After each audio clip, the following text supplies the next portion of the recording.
Pandian store சீரியல்ல அடுத்த வாரத்துக்கான எபிசோட்ல கோர்ட்டில் எல்லா வேலையும் முடிஞ்சு எல்லாருமே வெளியே நின்றுட்டு இருக்காங்க. வெளியில வந்து நம்ம குமார் இருந்துட்டு அரசி அப்படின்னு சொல்லிட்டு அரசியோட காலில் விழுறாங்க. நீ கேஸை வாபஸ் வாங்குருவன்னு நான் கொஞ்சம் கூட எதிர்பார்க்கவே இல்லை. நான் செஞ்ச தப்பு எல்லாத்தையும் மன்னிச்சு கேஸை வந்து வாபஸ் வாங்கினதுக்காக ரொம்ப நன்றி. உனக்கு செஞ்ச பாவத்துக்கு எனக்கு மன்னிப்பு வேண்டும் அப்படின்னு சொல்லிட்டு அரசியோட காலில் விழுந்துடுறாங்க.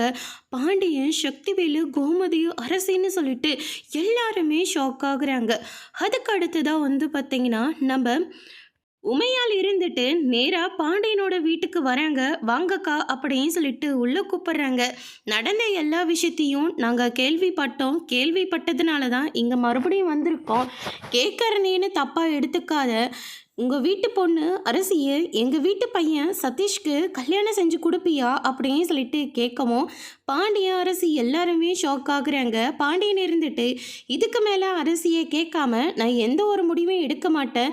எதுவாக இருந்தாலையும் அரசிக்கிட்ட தான் நான் கேட்பேன் அப்படின்னு சொல்லிட்டு பாண்டியன் நேராக அரசுக்கிட்ட போகிறாங்க. உனக்கு இந்த கல்யாணத்தில் சம்மதமா? உன்னை கேட்காம சத்தியமாக நான் எந்த ஒரு முடிவும் நான் எடுக்க மாட்டேன். உன்னோட முடிவை நீயே வந்து வெளியில் சொல்லிடு.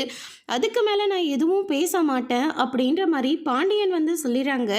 அதோட இன்னைக்கான ப்ரோமோ முடிச்சிருக்காங்க. இனி அரசு இருந்துட்டு சதீஷை கல்யாணம் பண்ணிக்க போகிறாங்களா இல்லையான்றதை வரப்போகிற எபிசோடில் பார்க்கலாம். தேங்க்யூ.